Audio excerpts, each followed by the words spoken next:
પૂજ્ય ઉદયજી, આચાર્ય શ્રી, શિક્ષક મિત્રો, ઉપસ્થિત વાલીઓ અને વહાલા બાળકો, આજે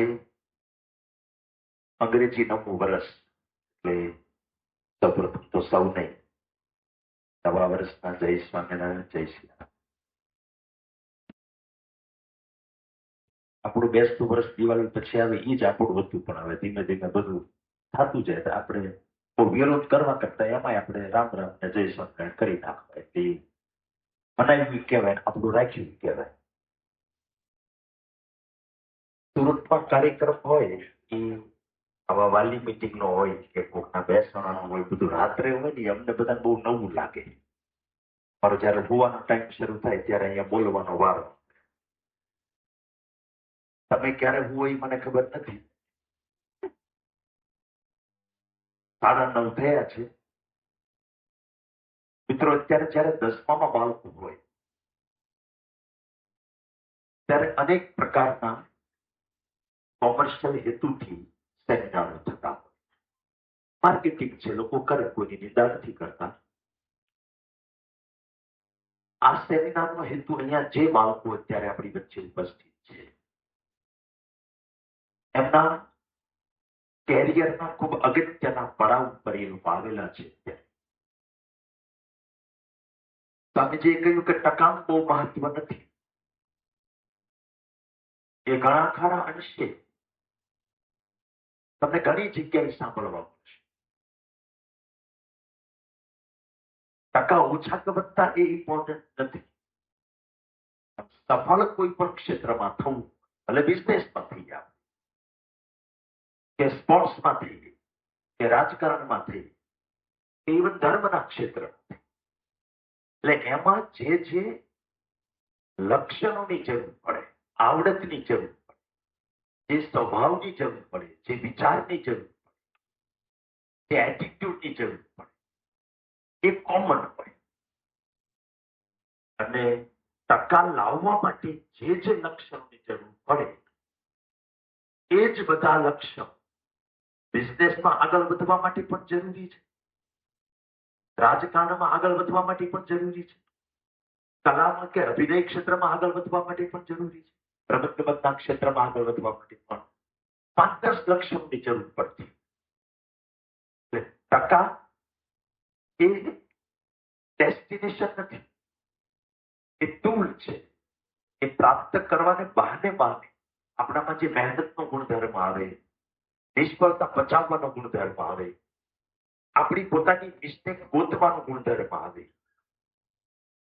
આપણા પોતાનો વાંક કાઢવાનો ગુણધર્મ આવે, એમાંથી પછી કેવી રીતે હું ઈલાજ કાઢું, ધીરજ આવે, બીજાની સફળતામાંથી પણ શીખવાનો એક વિનમ્ર ભાવ એની અંદર આવે, એ બધા લક્ષણ છે એ સફળતા માણસને અપાવતા હોય છે, માત્ર ટકા નહીં.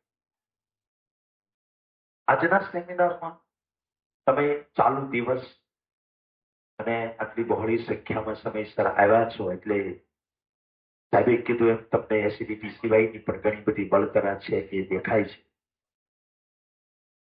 હું તમારો સમય છે વાલી તો કદાચ તે ડાયરામાં સમય કાઢી નાખતા રાતના 11 સુધી, પણ આ બાળકો એસએલસીમાં છે. 55 દિવસ ગણતા હતા ત્યારે મને એમ લાગતું હતું મને સંભળાવે છે કે ધ્યાન રાખજો, ટાઈમ બગડે નહીં આ છોકરા. 55 દિવસ જ છે, એટલે તમારો સમય ખૂબ કિંમતી છે. એટલે હું ચોક્કસપણે ઈશ્વરને પ્રાર્થના કરું કે હૃદયની મનની એવી વાતો થાય કે તમારી અંદર કોઈક એવા બીજ રોપાય કે ખાલી 10માં નહીં, તમે તમારા જીવનની અંદર કંઈક એવા નાગરિક બનો, એટલે આગળ વધો, મૂલ્યવાન માણસ પણ બનો અને સમૃદ્ધ પણ બનો. કે માત્ર તમારું એકનું તમારા પરિવારનું કલ્યાણ કરો એ પૂછતું નથી, પણ તમે સમગ્ર ભારત અને સમગ્ર માનવ જાતને કંઈક કોન્ટ્રીબ્યુટ કરી શકો એવી વાતો કંઈક કરીશ આજના દિવસમાં. સૌપ્રથમ તો અત્યારે તમારું 10મું ધોરણ એની એક્ઝામ આવે છે, એટલે બહુ ટૂંક સમયમાં જે તમારા શિક્ષકો તમને બધી સલાહો દેતા હોય એક્ઝામ વિશે થોડી પહેલા વાત કરી. તમને કહી દઉં મારો ટ્રેક કઈ રીતે હાલે. પહેલા અત્યારે 10માની એક્ઝામ વિશે, પછી મુખ્ય વાત જે કરવાનું છે, એક આદર્શ વિદ્યાર્થીના અંદર કઈ કઈ સ્કિલ હોવી છે સફળ થવા માટે, અને એ એવી ઓથેન્ટિસિટી સાથે કહીશ કે લગભગ 27-28 વર્ષથી ભણ્યા. તને ક્યારે ભણાવી છે? 99 એને ભણ્યા નથી ભણી હશે. એટલે હું લગભગ 94 થી ભણાવું છું. આ 30 વર્ષ થવું થઈ રહ્યા, લગભગ આમ થઈ રહ્યા કહેવાય. પોતે પણ 10મા ધોરણમાં આખા જિલ્લામાં ફર્સ્ટ. મારી ત્યારથી લઈને ટ્યુશન કરતા હોય, કોચિંગ ક્લાસ ચલાવતા હોય, એક સ્કૂલ બીજી સ્કૂલ, એમ કરતા કરતા 30-35 સ્કૂલો હોય, આ બધામાં બાળકોના સાથે જ હું રહ્યો છું. હું મેનેજમેન્ટ નથી કરતો. અને અહીંયા તે વાલીઓ બેઠા છે કે મારી વાત બાળકો માટે છે, અને એ મારો પ્રિય વિષય છે. એટલે એ બધાના પ્રોબ્લેમ જાણ્યા હોય, કયું બાળક કઈ રીતે જીવતું હતું, કઈ રીતે મેનેજ કરતું હતું, જેને કારણે એ સફળ થયું, નિષ્ફળ થયું, એવો નેચરલી અનુભવ આવી ગયો. અને એના આધારે હું તમને ગેરંટી સાથેની કેટલીક વાતો કરીશ કે સફળ આ રસ્તે જ થાય. અને એ સિવાયના રસ્તે દેખાતું હોય કે આપણે સફળ થઈ રહ્યા છીએ, પણ વહેલા મોડે એમાં નિષ્ફળતા છે. એટલે એ વાત મેન આવશે. પછી તમારે આગળનું પણ હવે 11th આવશે. મોટા ભાગના આપણા બાળકો છે એ સાયન્સ રાખવાના. તો થોડી વાત તમને એ કરીશ કે તમારે એ ગ્રુપ બી ગ્રુપ કઈ રીતે પસંદ કરવું, આગળની શાળા કેવી પસંદ કરવી, એમાં ક્યાંય ગુરુકુળ પસંદ કરાય એવું નથી કહેવાનું. સ્વામી અહીંયા બેઠા છે, પૂછો કે હું શિક્ષકનો આત્મા છું. મારી સામે જયારે વિદ્યાર્થી બેઠા હોય ત્યારે એના હિત સિવાય વાત કરવાનો સ્વભાવ નથી. પહેલા આપણે એક્ઝામ જોઈ લઈએ કે બિફોર એક્ઝામ, એક્ઝામને દિવસે, ચાલુ એક્ઝામ, એક્ઝામ પૂરી થાય પછી, અને જનરલ, આવી થોડી માહિતી જે તમારા કામમાં આવે છે એક્ઝામ, એની વાત પહેલા કરી. એક્ઝામ પહેલા ધ્યાનમાં રાખવા જેવી કેટલીક બાબતો. એક ઉજાગરા ન કરવા. ક્યાંક ક્યાંક વાલીને લગતું કામ આવશે કે એ ઉજાગરા ન કરે એ વાલી ધ્યાન રાખે. નિયમિતતા હોવી જોઈએ. 11-11:30 સુઈ જાય, 6 વાગ્યા આજુબાજુ ઉઠે, આ બેસ્ટ વસ્તુ છે. બહુ વહેલા 3-4 વાગે ઉઠવું બ્રહ્મ મુહૂર્ત કહેવાય. આપણું કોન્સન્ટ્રેશન વાત સાચી, પણ આપણા પેપરો બધા છે બપોરના ગાળામાં એમ બધી આવતા હોય, તો પછી બહુ વહેલા ઉઠવાની આદત પડી ગઈ હોય તો ચાલુ એક્ઝામ પછી ગાવાની શરૂ થાય. એટલે નિયમિત રેગ્યુલર ટાઈમિંગ રાખવા. ભોજન અને ઊંઘમાં નિયમિતતા. અડધી કલાકથી વધારે આગળ પાછળ ભોજન ના થાય. હળવો ઘરનો બનાવેલો આહાર લેવો. જેમ સાહેબ કહેતા હતા એમ લગ્નમાં નહીં જાવ તો હાલશે. હું તો લગ્નમાં જાઉં નહીં, લગભગ જતો નથી. પછી નેગેટિવ લાગણીઓ, નેગેટિવ વાતો પરિવારમાં ન થાય. કોઈની ઈર્ષ્યા કે નકારાત્મક ચિંતા એવી વાતોમાં નહીં પડવું.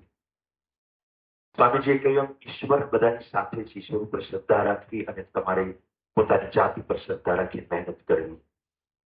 ખોટી અફવાઓ બહુ આવ્યા કરતી હોય, પેપર ફૂટી ગયો, આ હેલો નીકળ્યું, અઘરું નીકળશે, આમ થયું, તેમ થયું, એવી એકેય અફવામાં આપણે નહીં પડવું જોઈએ.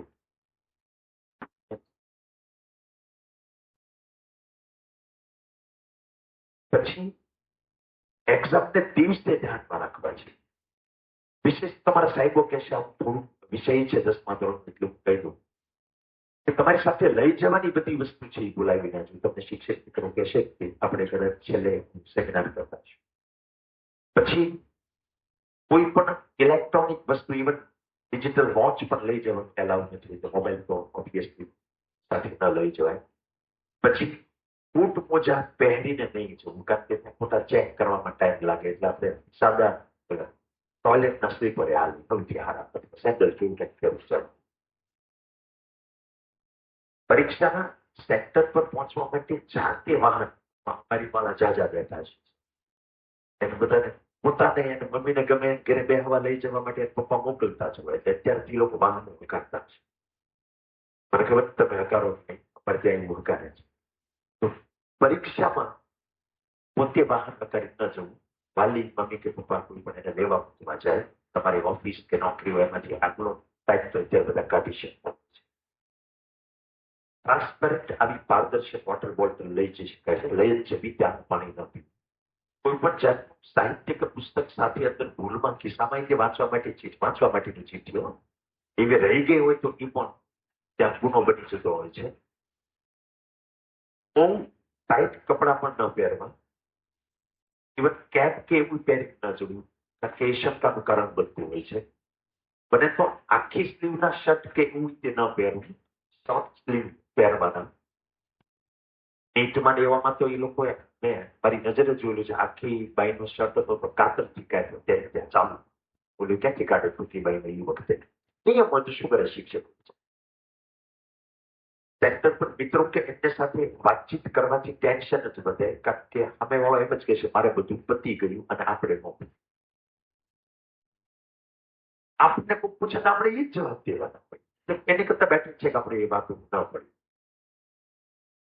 પરીક્ષાના સમય અગાઉ તૈયારી થોડીક વહેલા બંધ કરી દેવાની. મમ્મી કે પપ્પાના સ્કૂટરની પાછળ બેઠા બેઠા આપણું મટીરિયલ ખુલ્લું રાખીએ, એટલી બધી તૈયારીની જરૂર નથી. જેમને હાથના નંબર હોય એને ખાસ 2 ચશ્મા રાખવા, કારણ તૂટી ગયું હોય તો તાત્કાલિક આપણે પછી બનાવી નાખીએ. ડ્યુરિંગ એક્ઝામ, ચાલુ પરીક્ષાએ ક્વેશ્ચન પેપરમાં લખાણ ન કરવું કોઈ પ્રકાર. રફ વર્ક માટે સેપરેટ સ્પેસ અથવા છેલ્લા પાના રફ વર્ક એમ કરીને આપણે કરીએ. 15 મિનિટમાં અઘરું કે ઓડ પેપર છે એનો નિર્ણય લેવાય જવો જોઈએ. થોડાક પ્રશ્નો વાંચી, જેથી કરીને તમને સ્ટ્રેટેજી બનાવવાની ખબર પડે. પેપર શાંત ચિત્તે લખવું. થોડું પોઝિટિવ, પરિણામની ચિંતા કરો તો પેપરમાં ભૂલો થાય. પરિણામથી ભગવાન ઉપર છોડી તો તમે તમારામાં જેટલું કવચ હોય ને એ બહાર કાઢી શકો. તમને ખ્યાલ હોય તો આ વખતે ઓલિમ્પિક્સમાં શૂટિંગની અંદર એક છોકરીને બ્રોન્ઝ મેડલ મળ્યું. નામ યાદ છે? મનુ ભાકર કરી છોકરી છે. એ જયારે શૂટિંગ કરવું એટલે 10-20 સેકન્ડનો ખેલ હોય ને, એની ગેમ કઈ લાંબી તો હાલે નહીં, ક્રિકેટની જેમ આખો દિવસ. તો જેવું એને મેડલ મળ્યું એટલે એને એવું પૂછવામાં આવ્યું કે તમે જયારે શૂટિંગ કરતા હતા, નિશાન તાકતા હતા, ત્યારે તમારા માઇન્ડમાં શું વિચાર આવે? હું સમજવા જેવું એને કીધું. ઇમિડિયેટલી એને મેડલ મળ્યો, તરત જ પત્રકારો માઇક લઈને ઉભા છો. ત્યારે એને બહુ સરસ વાત કરી કે હું ભગવદ્ ગીતા ને એવું બધું આપણું વૈદિક સાહિત્યનો અભ્યાસ કરતી હોઉં છું. એટલે જયારે હું શૂટિંગ કરતી હતી, કાં મને ગોલ્ડ મેડલ મળે, કાં મને બ્રોન્ઝ મળે, કાં મને સિલ્વર મળે, 140 કરોડ લોકો આખી દુનિયામાંથી નજર રાખી બેઠા હોય, આશા રાખી બેઠા હોય, મારી પર બર્ડન ભારતને મેડલ અપાવવા. હું બર્ડનમાં દબાઈ જાઉં તો નિશાન ચૂકી જાય. ભગવદ્ ગીતામાંથી મને એ ડાયલોગ સતત સંભળાતા હતા. ભગવાન કૃષ્ણ અર્જુનને કહે છે કે હાર થાય કે જીત થાય તારો વિષય નથી. તું યુદ્ધ કરવા ખાતર યુદ્ધ કર, તું કર્મ કર, એના માટે ઉચિત ફળ આપવું. એટલે મેં મારા શૂટિંગ ઉપર જ ફોકસ કર્યું. આનું શું રિઝલ્ટ આવશે એના પર ફોકસ. તમે ગમે ત્યારે આ વસ્તુ વિચારી છે. જ્યારે કોઈ પણ કર્મ હોય, આપણું કાર્ય, હોમવર્ક હોય કે ટેસ્ટ હોય કે રિવિઝન હોય કે પછી બિઝનેસ હોય કે નોકરી હોય કે કંઈક આપણે ઇવન સ્ટેજ પર પરફોર્મ કરવાનું, આપણે જે કામ કરીએ એ કામના ફળ બાજુ ધ્યાન જાય એટલે કામ બગડે. તમારે જેમ નિરાશથી વિચારવું એમ વિચારજો. કામ ખાતર કામ કરીએ. યોગ કર્મ છે. ભગવાને કહ્યું છે કે એ યોગ છે. જો તમે કર્મની અંદર ખૂબી જાઓ અને બાકીની બધી ચિંતા છોડી, યોગ એટલે ભગવાનની સાથેનું જોડાણ. જે માણસ કર્મમાં ખોવાયેલો હોય, પોતાની ફરજમાં ખોવાયેલો, એને સફળતા મળે તેને એને અંદરથી ખુશી અને એ ભગવાનને પામે. એટલે કહ્યું છે કે યોગ કર્મ સુખમ છે. એટલે તમે હકારાત્મક અભિગમ રાખો. એ માટે કહું છું કે 70% આવે કે 97% આવે એવું ન વિચાર. મારું કામ સારી રીતે કરો એ ધ્યાન રાખી તમે પોઝિટિવલી કામ કરો. સપ્લિમેન્ટરી જરૂર હોય એટલી જ લેવી, એમાં સમય બગડતો હોય છે. છેલ્લા પાને થોડી જગ્યા બાકી હોય ત્યાં માગી લેવી, એટલે ટાઈમ આપણે વેસ્ટ ના કરવો પડે. બારકોડ સ્ટીકરમાં ખાસ બધા ધ્યાન રાખો. તમે સાહેબ ડેમો આપશો અહીંયા છેલ્લા દિવસોમાં, એટલે એમાં જો ખોટી જગ્યાએ લાગી જાય તો આપણે ડિસ્ટર્બ થતા હોય, ટાઈમ પણ બગડતો હોય છે. જે સ્કૂલ વાળા તમને મદદ પણ કરતા હોય છે. સેક્શનના હેડિંગ, પ્રશ્નનો ક્રમાંક વગેરે તમામ બાબતો એના એ કલરમાં જ લખવાનું. બીજા કોઈ કલરની પેન એલાઉ નથી. બ્લુ પેનથી જ લખવાનું. કોઈ પણ પ્રશ્નનો જવાબ લખતા પહેલા પ્રશ્ન બરાબર વાંચવો. પરીક્ષા દરમિયાન આજુબાજુ વાળા સાથે, સુપરવાઇઝર સાથે ખોટી વાતચીત ના કરવી. સુપરવાઇઝર પાસે જે પત્રક છે એમાં સાઇન કરવાની હોય. કદાચ એમથી બોલાઈ જાય તો ક્યારેક યાદ કરાવી દે. કારણ કે આપણે પરીક્ષામાં હાજર છીએ એની સાબિતી. તમારી આન્સર બુકનો નંબર ત્યાં લખ્યો હોય, બાજુમાં આપણી બેયની સાઇન હોય, આપણી પણ હોય સુપરવાઇઝર. એ જ રેકોર્ડ રહેતો હોય. ક્યારેક પેપર ગાયબ થઈ ગયું હોય, તમારે દાવો કરવો કે પરીક્ષા આપી છે, તો એ પત્રક જ તે સાબિતી રહેતું હોય છે. એટલે સેક્શન તમને ગમતો હોય ત્યાંથી તમે જવાબ લખવાનું ચાલુ કરી શકો. પણ એક સેક્શનના બધા પ્રશ્નો સાથે લખે, પછી એક સેક્શનનો પ્રશ્ન બીજા સેક્શનનો ન જાય એ ધ્યાન રાખો. એક્ઝામ ઓછી થાય એની કાળજી રાખીએ આપણે. સરળ લાગે કે અઘરું લાગે, ડિસ્ટર્બ ના થઈએ. આજુબાજુમાં કોઈ ચિઠ્ઠી કેવી પડી હોય તો સુપરવાઇઝર હાથ ઊંચો કરીને બોલાવીને કહી દેવાનું, જેથી કરીને આપણો એની અંદર દોષ ના આવે. બહારથી સ્કોર આવી હોય તો નોર્મલી એક્ઝામમાં બધું બહુ સહેલો માહોલ હોય છે, ઇઝી માહોલ હોય છે. કંઈક વાત કરવું છે તો ગભરાઈ જવાની જરૂરિયાત નથી. તમે સુપરવાઇઝરને કંઈ પણ મુશ્કેલી હોય તો કહી શકો છો. બધા બહુ એટલે બહુ ફ્રેન્ડલી હોય છે. પેપર દરમિયાન સુપરવાઇઝર પર ક્યારેય કોઈ એનો વાંકવો તો ગુસ્સે નહીં થતા. એક્ઝામ પૂરી થાય એટલે ફટાફટ ઘરે પહોંચવાનું, પેપર સોલ્વ નહીં કરવાનું, થોડો રેસ્ટ કરી અને નેક્સ્ટ પેપર વાંચવા લાગવાનું. કોઈ મિત્રની સાથે ફોન કરી તારો પેપર કેવો હોય એવી કોઈ ચર્ચા ન કરવી છે. એ તમને ગમે ત્યારે ડિસ્ટર્બ કરશે.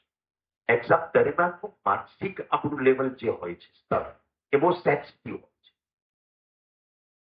તમને કઈ મુશ્કેલી હોય તો શિક્ષકો, તમે આપણે નંબરો બધાને આપી રાખતા હશો, કઈ પણ એવું તમે અડધી રાતે સંપર્ક કરી શકો છો. કોઈ પૂછાવાનું નહીં, કોઈ એવું નહીં વિચારવાનું કે સવારે જાગીને આપણે સાહેબ તમને ગમે તે તકલીફ હોય તો તમે અડધી રાતે સાહેબ કરી શકો. ચાલો એક થોડીક જનરલ ઇન્ફોર્મેશન છે કે અડધી પોણી કલાક પહેલા પહોંચી જવું પેપરમાં, સેન્ટર પર. પછી જે ભાષા લખવાનું છે એનો કોડ તમારે લખવાનો આવે. તમારી રિસિપ્ટ હોય એ આગળ કોડ નંબર આપેલો હોય લખવાનો. પછી ઉત્તર વહીમાં કોઈ પણ જગ્યાએ તમે જય સ્વામિનારાયણ જ્ઞાન ન લખો. તમારી નોટમાં લખવું એને લખવું. કારણ કે એ કોઈ પ્રકારની નિશાની માનવામાં આવે છે. કારણ એવા તપાસવા વાળા આવ્યા હોય તો આપણે જય માતાજી, જય શ્રી રામ, જય શ્રી કૃષ્ણ, જય સ્વામિનારાયણ લખીને આપણે આદર હોય. આપણે એવા સ્પિરિચ્યુઅલ માહોલમાં મોટા થયેલા ઉત્તર વહીમાં એ નિશાન ગણી લેવામાં આવે છે અને ક્યારેક આપણું પેપર તપાસ્યા વગર મૂકી દેવામાં આવે છે. બોલાવવામાં આવે એટલે એવું કઈ લખવાની મનાય છે. રિસિપ્ટની પાછળ નિયમો હોય એ બધા ધ્યાનપૂર્વક વાંચી લેવાના. વ્યવસ્થિત મેઇન સપ્લિમેન્ટરી સાથે બીજી સપ્લિમેન્ટરી બાંધવાની દોરાથી સપ્લિમેન્ટરીના નંબર પણ લખવાના કે એ મુખ્ય +2 એમ કરી +3. એકાદી છૂટી પડી ગઈ હોય તો ઉપર લખેલા હોય કે આટલી ટોટલ. આવી થોડીક સૂચનાઓ છે. નવો સેક્શન નવા પાનાથી શરૂ કરવો, નંબર સ્પષ્ટ વંચાય એમ લખવો, એક પ્રશ્નનો નંબર રહી ન જવો જોઈએ ધ્યાન રાખવું. વર્સ્ટ કેસમાં તમને છેલ્લે ખબર પડી કે બધા સેક્શન પતી ગયા, આનો જવાબ બાકી રહી ગયો, તો હાવ છેલ્લે લખાઈ ખરો એને છોડી નહીં દેવાનો. ભવિષ્ય ત્યાં સેક્શન નંબર ને ક્વેશ્ચન નંબર લખવાનું. તપાસવા વાળા એટલા દયાળુ હોય છે કે બધા કોરા પાના ઉપર નજર છેલ્લે નાખતા હોય છે. એટલે એવો રહી ગયેલો પ્રશ્ન અહીંથી માર્ક તો મળી જશે. એ રીતે છોડવો નહીં લખે. હવે જે હું વાત કરવા જઈ રહ્યો છું, આ થોડી મેં 10માની વાત કરી. એ કાંઈ મારા અનુભવની કે મારા વ્યક્તિગત બેકગ્રાઉન્ડની કે me as a student, me as a teacher, me as a parent, me as a person, એ જે કાંઈ વાત સાહેબ કરી એનો નિચોડ હવે કે મારી પાસે તમારે કાંઈ પણ લેવું તો હવે જે હું વાત કરવા જાઉં એ આટલા વર્ષોના અનુભવનો નિચોડ છે. બાળકો જેટલું અંદર ઉતારે ને એનામાં જેટલી પાત્રતા હોય, ભગવાનની જેટલી કૃપા હોય એટલો એને જરૂરથી ફાયદો થશે. હું જે રીતે બળતરામાં વાલીઓ અને પરિવારો અહીંયા જોવું છે. કંઈક પામવાની ઈચ્છાથી રાતના 10 વાગે બેઠેલા બાળકો હું જોઈ રહ્યો છું. એ જોતા મને બહુ ખબર નથી, પણ મને એવો ડાઉટ તો જાય છે કે બધા એવા ઘરના બાળકો છે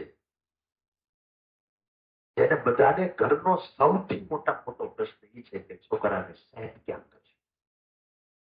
મોટા ઠીક કે બધાના ઘરમાં સૌથી સળગતો આપણો દીકરો કે દીકરી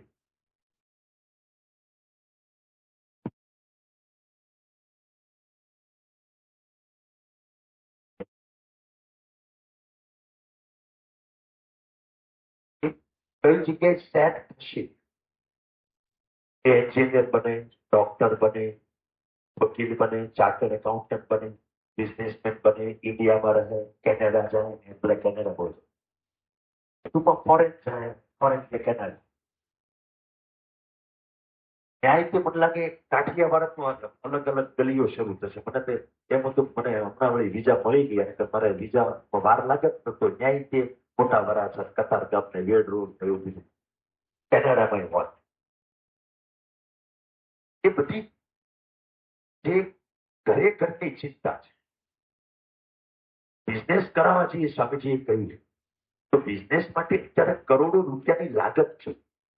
જો તમે સામાન્ય માણસ તરીકે ઉચ્ચ કેરિયર વગર, ઊંચી ટકાવારી વગર બિઝનેસ કરવા જાઓ તો અત્યારે બહુ કઠિન છે. એટલે દાખલા તરીકે શાશ્વતની વાત કરી સાહેબ, તો એ બોર્ડ આખા ગુજરાત બોર્ડની અંદર 1 થી 5 ની અંદર આવતું. અને આ 9મા ધોરણમાં ટીએસટી લેવાય, ટેલેન્ટ સર્ચ પ્રખરતા શોધ કસોટી, એમાં ગુજરાતમાં ફર્સ્ટ હતો. અને આઈઆઈટી દિલ્હીમાં ભણતો હતો. અને પછી ધંધો કર્યો તો એ અભ્યાસનું એક પ્લેટફોર્મ બન્યું ને એની ઉપર બેસી ધંધો. એટલે એ પ્લેટફોર્મ ઉપર પછી બહુ ઓછા માણસો હોય તમારી હારી કોમ્પિટિશન કરે. તમારે એટલા ઊંચે પહોંચી જવું પડે. બાકી તો સેમ ટાઈપના ધંધા તો તમને લાખો લોકો કરતા છે. એટલે અત્યારે 10મા ધોરણમાં કે 9મા ધોરણ એ બેસ્ટ ટાઈમ કહેવાય કે બાળકે પોતાના થોટ પ્રોસેસમાં અને પોતાના જીવનમાં કંઈક એવા ફેરફારો અને એવી આદતો નાખી દેવી જોઈએ એ ભણે સારી રીતે અને ભણ્યા પછી પ્રગતિ કે સારી કરે. તો સ્ટડીમાં એક્સેલન્સ માટે આ 2 સૂત્રોની મારે તમારી સામે વાત કરવી છે. તમને યાદ રહી જાય એવી વાત કહીશ. બધા વિશે થોડું થોડું કહીશ. ભણવામાં સફળ થવું, એમાં 10મું આવી ગયું, 11મું આવ્યું કે 12મું આવ્યું, કોલેજ આવી, તમે જેટલું ભણો એટલું બધું આવ્યું. અને હું કહું છું આગળ ઉપર ધંધો કરો તો આવી ગયું.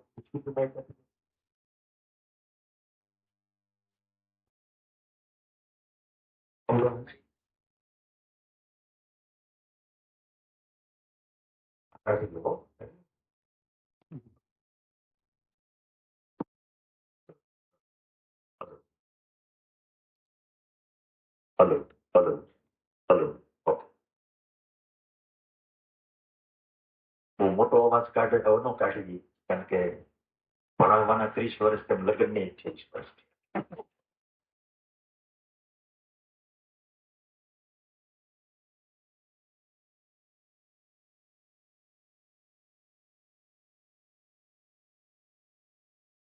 એક્સેલન્સ ઇન સ્ટડી એના કેટલાક મૂળભૂત ગુણ હું તમને એ નહીં શીખવાડું કે મેથ્સ કેમ કરાય, ફિઝિક્સ કેમ કરાય, બાયોલોજી કેમ કરાય, સોશિયલ કેમ કરાય. બેઝિકલી ભણવા માટે કઈ વસ્તુ જરૂરી છે એમાં હું 2 ભાગ પાડીશ, આર્ટ ઓફ લર્નિંગ અને આર્ટ ઓફ લિવિંગ. ભણવાની પદ્ધતિ, કળા અને જીવન જીવવાની કળા. એક વાત બરાબર ધ્યાનમાં રાખજો કે ભણવાની ગમે એટલી કળા આપણામાં હોય પણ જીવન હેફેજાડ હાલતું, ખાવાનો મેળ ન હોય, સુવાનો મેળ ન હોય, પ્રાર્થના પ્રાણાયામ ના થતા હોય, એક્સરસાઇઝ ન થતી હોય, સ્વભાવમાં કપટ હોય અને નાની મોટી કાવા દાવા કર્યા કરે, કોકની ઈર્ષ્યા કર્યા કરે, ક્રોધ વાતે વાતે કર્યા કરે, ખરાબ આદતો હોય, ભાઈબંધ દોસ્તારો સાથે ટાઈમ બગાડવો, મોબાઈલમાં ટાઈમ બગાડવો. જીવન શૈલી કેવી છે અને અધ્યયન શૈલી કેવી છે, એક સિક્કાની બે બાજુ સમાન છે. અને આ તમારે સ્વીકારવું જ પડે સત્ય કે એક ખેડૂતની લાઈફસ્ટાઈલ અને એક વેપારીની લાઈફસ્ટાઈલ સેમ ના હોય. સૈનિકની લાઈફસ્ટાઈલ અને શિક્ષકની લાઈફસ્ટાઈલ સેમ ન હોય. એમ વિદ્યાર્થીની લાઈફસ્ટાઈલ અને રમતવીરની લાઈફસ્ટાઈલ સેમ ન હોય. આ બધા એક સંતની, એક ત્યાગીની લાઈફસ્ટાઈલ અને એક બિઝનેસમેનની લાઈફસ્ટાઈલ કઈ સેમ ના. કારણ કે જેવું તમે જીવન જીવો, લગભગ એવું જ તમે બહાર આઉટપુટ આપીશ. એટલે હું બે બાબત ઉપર વાત કરીશ, આર્ટ ઓફ લર્નિંગ અને art of living. Art of લર્નિંગમાં હું 5 શક્તિઓ ડેવલપ કરવા ઉપર વાત કરું છું. તમને તમારા સબ્જેક્ટને ડેવલપ કરવા ઉપર વાત નથી. એ 5 શક્તિ જો તમારામાં ડેવલપ થશે તો તમે જે કરશો એ બધી વસ્તુમાં તમે એક ઉન્નત સ્તર સુધી પહોંચી શકો. એક કોન્સન્ટ્રેશન પાવર, બીજું અન્ડરસ્ટેન્ડિંગ પાવર, ત્રીજું મેમરી પાવર, ચોથું એપ્લિકેશન પાવર અને પાંચમું રિવિઝન પાવર. આ અત્યારે તમે 10માં છો, ઇમિડિયેટલી 55 દિવસ પછી તમારી 10માની એક્ઝામ, એમાંય આ કામ લાગશે. 11-12 તમે કરશો એમાંય કામ લાગશે. 12માના અંતે તમે JEE, નીટ કે ક્લેટ કે કેટ કે ગમે તેવી એક્ઝામ આપો, એ બધામાંય કામ લાગશે. આગળ કોલેજ કરશો ત્યારે કામ લાગશે, બિઝનેસ કરશો ત્યારે કામ લાગશે. આ એવી શક્તિઓ છે કે જે શક્તિ વગર તમે ભણતર ના કરી શકો. એ શક્તિ વગર તમે કોઈ પણ કામની અંદર બરકત ના કરી શકો. પહેલું આવે કોન્સન્ટ્રેશન પાવર. એ કોન્સન્ટ્રેશન પાવર જે છે મતલબ એકાગ્રતાની શક્તિ. એકાગ્રતા એટલે શું? જે કામ કરતા હોઈએ ત્યાં જ મનનું હોવું તે.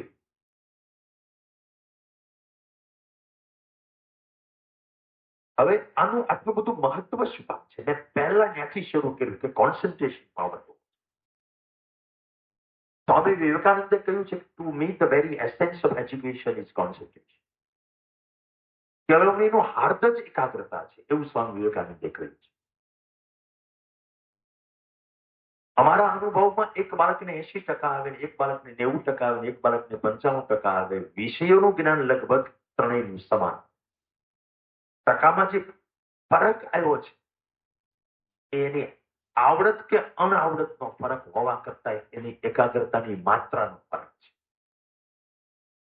કોન્સન્ટ્રેશનની એટલી બધી આવશ્યકતા છે કે ક્લાસમાં લેક્ચર એટેન્ડ કરે કે પોતાનું હોમવર્ક કરે કે રિવિઝન કરે કે ટેસ્ટ આપે, દરેક જગ્યાએ મન જો એ જે કરે એમાં જ રત રહેતું. હું તમને ક્વેશ્ચન કરું, તમે 1 કલાક બધા વાંચવા બેસી, હાલો સમાજ વિદ્યા તમારું વાંચો 1 કલાક બધા, એટલે બધા 60 મિનિટ વાંચો. હવે હું તમને બીજો સવાલ કરું કે એ 60 મિનિટને અંતે ઇઝ ઇટ પોસિબલ કે બધાએ સરખું જ્ઞાન મેળવ્યું હોય? યસ ઓર નો? તો એ 60 મિનિટમાં જેનામાં એકાગ્રતાનો ગુણધર્મ તીવ્ર છે એ માણસ સૌથી વધારે ગુણિયલ બનશે, જ્ઞાન પ્રાપ્ત કરશે, ટકા લાવશે, સફળ થશે. ધંધામાં દરેક જગ્યાએ આ એકાગ્રતાનું પાવર કામ લાગે, જેને કોઠા સૂઝ આપણે કહીએ છીએ. આજુબાજુ શું બની રહ્યું છે ત્યાં એનું મન હોય. આ કોન્સન્ટ્રેશનનું લેવલ અત્યારે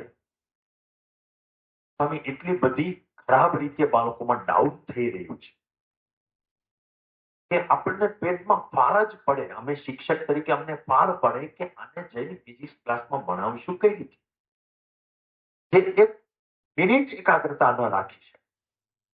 અને દાંત વાળો સ્વામી કહેતા હતા એ મોબાઈલ 30 સેકન્ડની રીલું બધી આવે. હવે એ 30 સેકન્ડ, હવે તો 30માં અડધી રીલ પતે તે ફેરવી નાખે.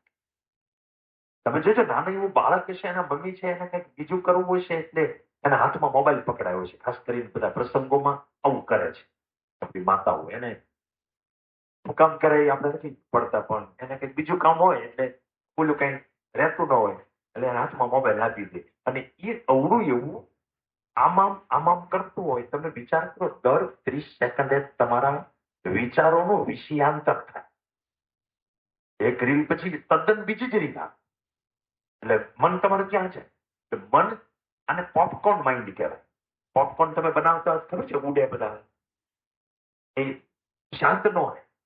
એમ અત્યારે આ પોપકોર્ન માઇન્ડ એ રોગ થઈ ગયો છે અને સાયકિયાટ્રિસ્ટ ડોક્ટરો એની સારવાર કરે છે. એટલે કોન્સન્ટ્રેશન ખોરાકને કારણે, મોબાઈલને કારણે, મલ્ટીટાસ્કિંગને કારણે, તેની લાઈફસ્ટાઈલને કારણે, ઘરના વાતાવરણોને કારણે અધ્યાત્મથી ધર્મથી વિખુટા પડી જવા. યોગ, મેડિટેશન, શારીરિક સ્વાસ્થ્ય, શું ખાવું, કઈ રીતે શું, જે જીવનના બધા નિયમો હતા આપણા વૈદિક શાસ્ત્રોમાં, એનાથી થોડા દૂર જવાને કારણે કોન્સન્ટ્રેશનની શક્તિ ઘટવા લાગી છે. અત્યારે જ્યાં જુઓ ત્યાં બધા એવી વાતો કરતા હોય કે શોર્ટકટ કોમ્પિટિશન છે, ગળાકાપ સ્પર્ધા છે. હું તો એમ કહું છું, હકીકતમાં આના જેવો બેસ્ટ યુગ કે છે જ નહીં, સ્પર્ધા જ નથી. તો કામ આવું કહું છું, તમને 100 માંથી 99 જણા એવા દેખાશે એને મગજનું ઠેકાણું થઈ ગયું. કોન્સન્ટ્રેશન પાવર નહીં હોય એનામાં મેમરી પાવર નહીં હોય, એનામાં સજી હુજકો નહીં હોય. એ અમારી દેશી ભાષામાં વાઘા જેવા છે. એમાં તમે ખાલી એટલા થોડા આવા પાવર જે હ્યુમન છે, માનવી ગુણો છે, એ તમે ખીલવી દો ને એટલે સ્પર્ધા છે જ નહીં. કે એ કોન્સન્ટ્રેશન પાવર આપણામાં આવે કઈ રીતે? તમે બરાબર સમજો. વિદ્યાર્થીની એક લાઈફ છે, એ ગુરુકુળોમાં આપણે સદીઓથી હતી અને આપણા બધાના સદનસીબે હજી રાજકોટ ગુરુકુળના અંતર્ગત આ ગુરુકુળ સિસ્ટમ જીવિત રહી છે. બાકી અંગ્રેજો આવ્યા તો મેકોલોઈએ આખો લેટર લખ્યો હતો ત્યાં એમના સરકારને લંડનમાં, કે આ લોકોની જે ગુરુકુળ શિક્ષણ પદ્ધતિ છે ને, એમાં જે રીતે વિદ્યાર્થીઓ તૈયાર થાય છે, અને લાંબો ટાઈમ આપણે ગુલામ તરીકે નહીં રાખી શકીએ. પહેલા આની ગુરુકુળ પ્રથા નાબૂદ કરવી પડશે, એનો ધ્વંસ કરવો પડશે. અને એમણે ત્યાંથી એવી એજ્યુકેશન સિસ્ટમ આપણામાં નાખી કે એનાથી આપણે પ્રભાવિત થઈ ગયા અને ધીમે ધીમે ગુરુકુળો છે એ પાછળ ધકેલાવા લાગી હતી. એ તો આપણા નસીબ છે કે આવી ગુરુકુળો છે એ પેરેલલ ચાલી રહી છે અને સાથોસાથ આ સંસ્કારિતા વાળું શિક્ષણ આપી રહ્યા છે. એટલે કોન્સન્ટ્રેશન પાવર એ પવિત્ર મન હોય, સારો ખોરાક હોય, નિયમિત જીવન હોય, પૂરતી નિયમિત ઊંઘ લેવાતી હોય અને ખાસ કરીને મનની નિર્મળતા, ચિત્તની શુદ્ધિ, જેના ઉપર આપણા સંપ્રદાયો, ધર્મો પણ ફોકસ કરતા હોય છે. આપ ઘરમાં વડીલો છે તો એ કહેતા હશે કે કોઈની ઈર્ષા ન કરવી, કોઈના પ્રત્યે રાગ કે દ્વેષની ભાવના ન રાખવી, કોઈનું ખોટું ના કરવું, મનમાં કપટ ન રાખવું, ગુસ્સો ન કરવો, ખરાબ ટેવોને આપણે એન્ટરટેન ના કરવી. એ જે નિર્મળ ચિત્ત હશે અને એટ એ ટાઈમ એક કામ કરવાની જ આદત પાડી, એને માઇન્ડફુલનેસ પ્રેક્ટિસ કહેવામાં આવે છે. એ સતત 10-10 મિનિટ ખાલી સવાર સાંજ મેડિટેશન થાય અને વિચારોને એક જ જગ્યાએ કેન્દ્રિત કરવાનો આપણે વ્યાયામ કરીએ તો ધીમે ધીમે કોન્સન્ટ્રેશન પાવર વધે. પણ આ ક્ષેત્રમાં કામ કરવું પડે એમ છે, એ નક્કી છે. સેકન્ડ પોઈન્ટ છે અન્ડરસ્ટેન્ડિંગ પાવર. ઘણા બધા બાળકોને અનાયાસે ગોખીને ભણવાની આદત હોય છે. અમારે 11માં એવા 95% દસમાના એવા બાળકો હોય, અત્યારે 50% ન લાવતા હોય. આવું બધું સાયન્સમાં, નીટમાં કે JEE. કારણ એ હોય છે કે 95% 10મા ધોરણ સુધી ગોખી લખે. 10મા ધોરણની અંદર પેપર સ્ટાઇલ, એનું જે સ્તર, એ બધું એવું હોય કે તમે ભણ્યા હો એ જ પૂછાય. તો તમે સમજીને ભણ્યા છો કે ગોખીને ભણ્યા છો, ફરક ન પડે. કઈ ટકા લાવી શકે? હવે જો સમજવાની આદત વાળો માણસ હશે એ ત્યાં ટકા લાવી શકશે. અને જેનામાં એ આદત નહીં પડે અને ઉપરથી ગોખી નાખવાની આદત હશે, એ માણસ ગમે એટલી મહેનત કરશે, કદાચ 10માં ટકા લાવી શકશે, આગળ ઉપર પર્સન્ટેજ નહીં લાવી શકે. એટલે એક તમને સૂત્ર આપું કે ઘણી વખત બાળકોને સમજવું હોય છે, પણ એને ખબર જ નથી પડતી કે આ સમજ્યું કહેવાય કે આ ગોખ્યું કહેવાય. એને એમ જ લાગતું હોય તો હું તો સમજી જ કરું છું. એમ ખબર પડે કે હું ગોખું છું તો એ ગોખવાનું બંધ કરે. તો ખબર કેમ પડે કે આ પેલો ટોપિક મને સમજાઈ ગયો? એનું એક સૂત્ર છે કે તમે તમારી ભાષામાં કોઈ અભણને એ ટોપિક સમજાવી શકો તો ગેરંટી તમને સમજાય. આવો અખતરો અંદરો અંદર છાત્રાલયમાં મિત્રોમાં કરી અને તમારે તમારો સ્વભાવ ચેક કરો કે હું ગોખવાની વૃત્તિ વાળો છું કે હું સમજવાની વૃત્તિ વાળો છું. ધીમે ધીમે ધીમે સમજવાનો સ્વભાવ તમારો કેળવતો છે. પછી એક શક્તિ વધારવાની. જો સમજવાનો પાવર વધારવો એનો મિનિંગ એ થાય કે તમે જમવા જાવ તો મંચુરિયનની અંદર હું આવે એનો જે સવાલ થવો છે. તમે કોઈ વેબ સિરીઝ જોતા હોય તો એમાં કોઈ પણ ડાયરેક્શન થયું છે તો આ સાચું છે ખોટું એનો તમને સવાલ થવો છે. તમારું નામ છે એ મનસુખ પાડ્યું તો તમને ક્વેશ્ચન થવો જોઈએ કે આનો મિનિંગ હું નીકળે.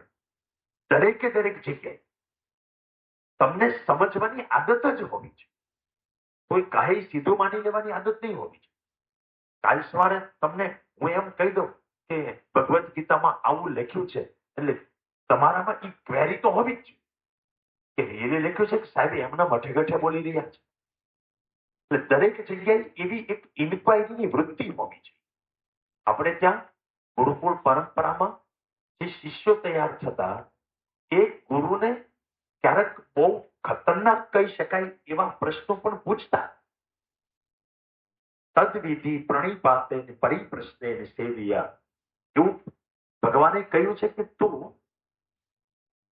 પ્રશ્ન કરજે તારા ગુરુ, એની સેવાય કરજે. પરિપ્રશ્ને સેવિયા. પહેલા એને સરેન્ડર કરવાનું, પગે લાગવાનું, પ્રણિપાતે વિનયપૂર્વક પ્રશ્ન પૂછવાના અને એની સેવા કરવાની. પછી એ તમને જ્ઞાન.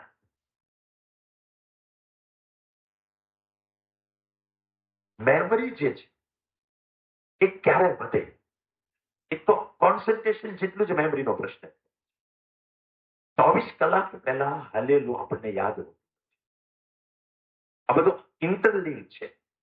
જે માણસમાં એકાગ્રતા ન હોય એને પૂરેપૂરું સમજાય નહીં, પૂરેપૂરું સમજાય નહીં એટલે વાંચેલું ભૂલાય છે, યાદ ન હોય. એટલે પહેલો ક્રમ છે એકાગ્રતા, બીજો ક્રમ છે સમજવું, ત્રીજો ક્રમ છે યાદ રાખવું. યાદ શક્તિ વધે કઈ રીતે? હું ટૂંકમાં તમને કહું તો ચિત્ત શુદ્ધ હોય, જે વાંચો છો એમાં ઇન્ટરેસ્ટ હોય, વાંચો છો એનું તમારા જીવનમાં કેટલું મહત્વ છે એની પૂરી જાણકારી હોય, તમારો ખોરાક યોગ્ય હોય, વાંચવા માટેનો માહોલ બરાબર હોય, તમારા શોખ છે એ પોઝિટિવ હોય, તમે ચિંતાથી રહિત હો અને તમે થોડા નોબલ કોઝથી ભણતા હો કે હું ડોક્ટર થાઉં, એન્જિનિયર થાઉં, પૈસા કમાઉં. તો એવો ગોલ ન હોવો જોઈએ કે મારે મોટો બંગલો થાય, મારે આવી આવી ગાડીઓ આવે. ગોલ ઉમદા હોવો જોઈએ કે હું આટલા લોકોને મદદરૂપ થઈ શકું, હું મોટો ડોક્ટર બનું તો આટલા દર્દીઓની સેવા કરી શકું, હું સાયન્ટિસ્ટ બનું તો દેશના આટલા પ્રશ્નો સોલ્વ કરી શકું, કંઈક મારા સમાજ માટે, કંઈક મારા દેશ માટે, કંઈક માનવ જાત માટે કરી શકું. ભગવાને દરેકને આવી શક્તિ સાથે, આવા ઉદ્દેશ સાથે મોકલ્યા. આપણે એ વસ્તુ માનતા નથી એટલે ખોટી દિશામાં આપણે એનર્જી વેડફી નાખતા હોઈએ છીએ. આવા ગુણધર્મો હોય અને પછી પાછા આપણે રિપીટ કરતા જતા તો યાદ શક્તિ વધતી જતી. પછી એપ્લિકેશન પાવર. એપ્લિકેશન પાવર એટલે ભણ્યા છો એને યુઝ કરવા. કાંઈ પણ પ્રશ્ન તમે ભણ્યા એ નોલેજ તમને કામમાં આવવું છે. અત્યારે તમને દાખલો પૂછે, એમસીક્યુ પૂછે, કોઈ પણ સવાલ પૂછે તો છે શું? એપ્લિકેશન. તમને આ શીખવાડ્યું એના ઉપરથી બીજું પૂછે એ તમને આવડે કે નહીં, ધેટ ઇઝ એપ્લિકેશન. ભણાવેલું તે પૂછે અને આવડે એ મેમરી. નવું પૂછે, ફેરવીને પૂછે અને તમે તમારું મગજ વાપરી, કંઈક ગણિત વાપરીને, કંઈક ઇમેજિનેશન વાપરીને, કંઈક આઉટ ઓફ બોક્સ થિંકિંગ કરીને, ક્રિટિકલ થિંકિંગ કરી. 10માં એટલી બધી જરૂરિયાત ન પડે, 11-12માં એકલું એપ્લાયડનું જ જરૂર. ત્યારે બધી નીટમાં લોકોને ટકા નથી આવતા એનું કારણ જ છે કે આ એપ્લિકેશન વાળી શક્તિ છે એ મિનિમમ હોય છે. એટલે અહીંયા જ્ઞાન મંજરી છે એ અને આપણા જે 10માના શિક્ષકો છે એ સતત કોશિશ એ કરતા હોય છે કે આ શીખવાડી દીધું એના જેવું બીજું પૂછીએ તો બાળક ને કઈ રીતે આવો. તમે જોશો તો એના પેપરોની અંદર એવા ક્વેશ્ચન કાઢવામાં આવતા હોય છે. એ પાવર જનરલી ટીચરનો રોલ છે. પેપર કેવા કાઢવા, ભણાવવું, કઈ રીતે સ્ટડી મટીરિયલ કેવું હોય, અને એ પ્રયાસો આપણી સંસ્થામાં થઈ રહ્યા છે સારી રીતે. અને રિવિઝન પાવર, આ કેમ રિપીટ કરવું ટૂંકમાં તમારા શિક્ષકો તમને કહેતા હોય, પણ રિપીટ કરવું આવશ્યક છે, નહીંતર ભૂલાય છે. હવે તમે આખું ચક્ર છે કુમાર, 5 વસ્તુ આવી: કોન્સન્ટ્રેશન પાવર એટલે એકાગ્રતાની શક્તિ, અન્ડરસ્ટેન્ડિંગ પાવર એટલે સમજવાની શક્તિ. આ સ્વભાવ છે, બધા તમને ખબર પડે છે. તમે જે કરો ત્યાં ધ્યાન છે કે નહીં, તમારો સ્વભાવ છે. તમે જે જોવો છો, ભણો છો, વાંચો છો, ઓબ્ઝર્વ કરો છો, એ તમે સમજો છો ખાલી હમણાં કરો છો, એ તમારો નેચર છે. એ 2 વસ્તુ નેચરમાં હશે તો ઓટોમેટિક યાદ રહે. હવે આ 3 વસ્તુ હોય પછી શરૂ થાય કે હવે પ્રશ્ન પૂછાણો છે તો એમાં હું ભણ્યો એમાંથી કઈ વસ્તુ વાપરી છે, હું સમજ્યો એમાંથી હું સમજુ છું, અને આ પ્રશ્ન સોલ્વ કરવામાં કેવી રીતે મને મદદરૂપ થઈ છે. અને આટલું કર્યા પછી 15 દિવસે, મહિના દિવસે રિપીટ કરવું પડે, અને એ તમને અહીંયા ટેસ્ટ દ્વારા રિવિઝન કરાવતા હોય છે. આર્ટ ઓફ લિવિંગમાં 5 વસ્તુ છે. વિદ્યાર્થીનું જીવન કેવું છે, તમે એક ધ્યાનમાં રાખજો કે વિદ્યાની પ્રાપ્તિ એ એક પ્રકારની તપશ્ચર્યા છે.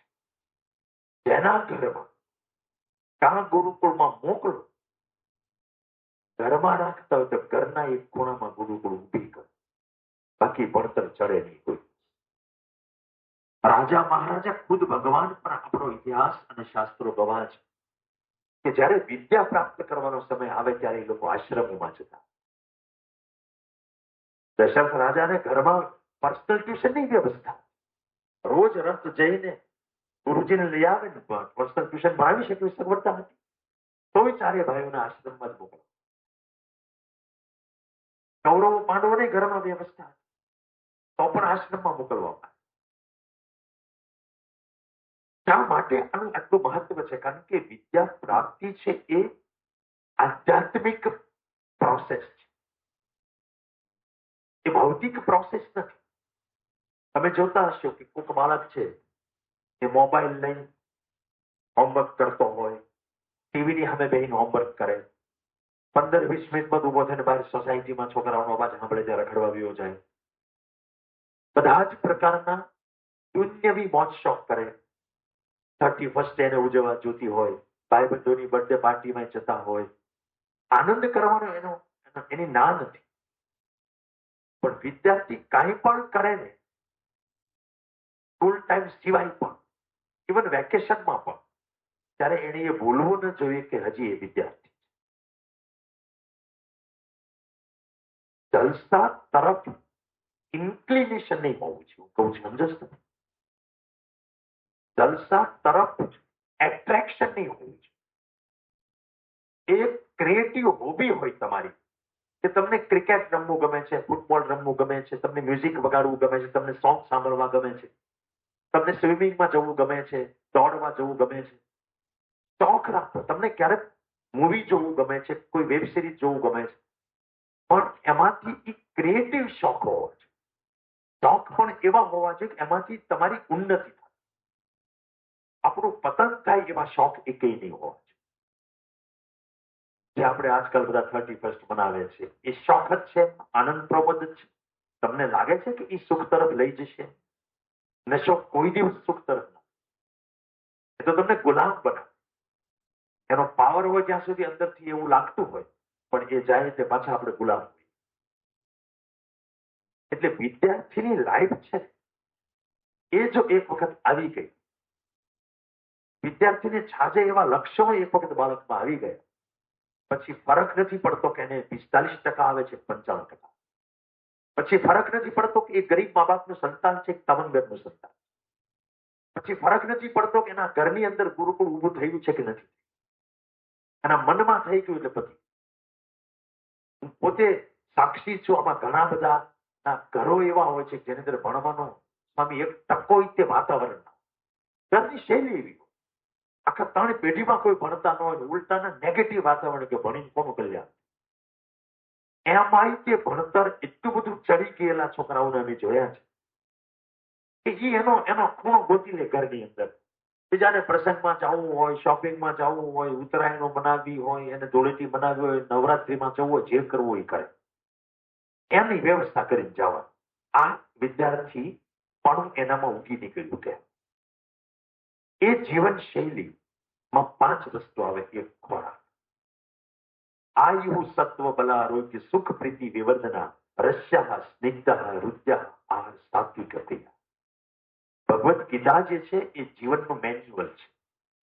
જેમ કે પંખાની શોધ થયો, કોઈ હારો એક મેન્યુઅલની શોધ થયો, આને કેમ ઓપરેટ કરવું, આ બગડે તો આને કેમ રિપેર કરવું, અને કયો પાવર આપવાનો, કેટલો પાવર આપવાનો, કેટલો કરંટ આપવાનો, કેટલા વોટેજ આપવાના, એનું એક સ્પેસિફિકેશન.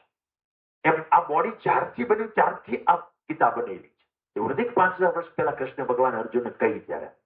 એને તો સૌપ્રથમ સૂર્યના ગોળ વિવસ્વાતને કહી છે કરોડો વર્ષ પહેલા. પછી ભગવાન મનુને કહી, પછી ઇક્ષ્વાકુને કહી, પછી વચ્ચેના કાળમાં માઉન્ટ મોતી ભૂલાઈ ગઈ. એટલે કળયુગના સ્ટાર્ટિંગમાં ભગવાને પછી એક બહાનું શોધી, અને નહીતર યુદ્ધ મેદાનમાં કે આવું ક્લાસિકલ નોલેજ થોડું અપાય, ત્યાં તો બાજવાનું. એ જગ્યાએ અર્જુન એ અર્જુન નથી, હું તમે બધા છે. અને ભગવાન આપણને ફરીથી જીવન જીવવાની કળા શીખવાડે છે. એમાં આ કહ્યું છે કે તમારે યોગ્ય પૌષ્ટિક તમને શક્તિ આપે, તમારી સ્મૃતિ વધારે, તમને સ્થિર બનાવે, તમને એકાગ્ર બનાવે એવો ખોરાક ખાવો છે. એવું એટલે કેવું? ટૂંકમાં કહું તો ઘરમાં બને એ. એમાં તમારે જે બનાવવું હોય બનાવો. હા, એમાં વપરાતા ઇન્ગ્રેડિયન્ટ્સ છે 150 રૂપિયાનું દેશી શુદ્ધ દેશી ઘી મળતો હોય એ નહીં. એ શુદ્ધ ન હોય. બોગસ વસ્તુઓ નહીં, પૌષ્ટિક આ ખોરાક હોવો જોઈએ. ખોરાક નહીં હોય તો સમજી લો, ખોરાક પ્રોપર નહીં હોય, નિયમિત નહીં હોય, પૌષ્ટિક નહીં હોય, અને શોખ ખાતર ખોરાક બાળક લેતું હશે તો ઓલી 5 શક્તિ પૂરેપૂરી ખીલશે. એનામાં એકાગ્રતા નહીં હશે તો અડધી કલાકમાં ફસકી જશે. 3-3, 4-4 કલાક છેલ્લે નીટ ને જેડબલી દેવા જાવ, 5-5, 6-6 કલાક તમારે બેસવું. જેડબલી એડવાન્સના ડેઈલી 2 પેપર હોય, એક જ દિવસ હોય તો 2 પેપર હોય, અને એ તમારે 3 કલાકનો પેપર હોય તો 4 કલાક અંદર બેસવું પડે. એટલે આખા દિવસમાં નીચો વાંચાવ એટલી સ્ટેમિનાની જરૂર પડતી હોય. 11-12 સાયન્સની અંદર એટલી મહેનત કરવી પડે દોસ્તો કે તમને જોનાર એકને તમારી ઉપર દયા સિવાય કાંઈ. અને આવી મહેનત તમે નહીં કરો તો બીજા કરીને આગળ નીકળી જવાનું. એવે વખતે આપણું શરીર છે એ સ્વસ્થ હોવું જોઈએ, અને સ્વસ્થ શરીરમાં સ્વસ્થ મગજ રહી શકે. સાઉન્ડ માઇન્ડ અને સાઉન્ડ બોડી. આ મગજનો ખેલ છે. એટલે બોડી પણ ફિટ હોવું જોઈએ અને મેન્ટલી પણ આપણે ફિટ હોવો જોઈએ. એમાં ઘણો બધો રોલ આપણે શું અંદર મૂકી રહ્યા એના ઉપર રહે છે. Physical exercise. તમે 10માં હો, બોર્ડની એક્ઝામ હોય કે 11માં હો કે 12માં હો, ગમે ત્યાં ડેઈલી મિનિમમ 1 કલાક રમત ગમત કસરત એવું થવું જોઈએ, ફરજિયાત પણ થવું જોઈએ. અમે 12 સાયન્સની ચાલુ એક્ઝામ એડવાઇસ કરતા હોય કે 1 કલાક તો વોકિંગ કરવા નીકળી જાઓ. આ આવશ્યક જ છે. વધારે ઇલેબોરેટ નથી કરતો, પણ તમારી મેમરી વધે, તમારું કોન્સન્ટ્રેશન વધે, તમારી ઇમ્યુનિટી વધે, તમારામાં પોઝિટિવિટી આવે, તમારામાં કોન્ફિડન્સ આવે, તમારામાં સ્થિરતા આવે. કેટલાય ગુણધર્મ. તમારે એક નેગેટિવ વિચારથી તમે ઘેરાઈ ગયા હો, એકવાર તમે દવા લઈ જજો, કલાક હાલવા નીકળી જજો નેચરની અંદર. 20-25 મિનિટમાં એન્ડોર્ફિન નામનું એક હોર્મોન સિક્રેટ થાય. રીતસરના તમને નેગેટિવમાંથી પોઝિટિવ વિચારો આવવા લાગશે. એટલે કસરત દરેક વાલીને પણ મારી વિનંતી છે કે બોર્ડ છે, ટકા લાવવાના છે, હમણાં ટાઈમ નથી બગાડવો, રમવા જતો જવા દો. કસરત ફરજિયાત. પછી આવે ઊંઘ. 6.5 થી 7 કલાક નિયમિત સાઉન્ડ સ્લીપ હોવી છે. એથી વધારે નહીં, ઓછી. અને અસ્પષ્ટ શેડ્યુલ નહીં. એમ એક દિવસ 8 વાગ્યામાં સુઈ જઈને 3 વાગે ઉઠીએ, એક દિવસ 11-12 વાગ્યા સુધી 1 વાગ્યા સુધી ખેંચી લઈને સવારે 9 વાગે ઉઠીએ. આવું કોઈ પણ ઘરમાં હોવું જોઈએ નહીં. અને મારી તો વિનંતી છે, અમારા ભાવનગરમાં આવો માહોલ હોય છે, અહીંયા સુરતમાં હવે તમારા જેવા વાલીઓના ઘરમાં તો થતા ગયા હશે કે જે ઘરમાં એક બાળક 10માં હોય, 11માં હોય કે 12માં હોય, એ ઘર આશ્રમની જેમ જ જીવતું હોવું જોઈએ. એ બહારના 150ના અનલિમિટેડ ઢોસામાં, પીઝામાં બહાર 4-6 મહિને એકાદી વાર જાઓ તો ઠીક છે, બાકી એનું વલણ એ બાજુ નહીં. હું દાંત કાઢે તો મને ખબર જાય કયા ભાવ મળે એ બધું. અહીંથી મને ઓફર કરી તમારે 50 કહેજો આપણે જાવું એમ.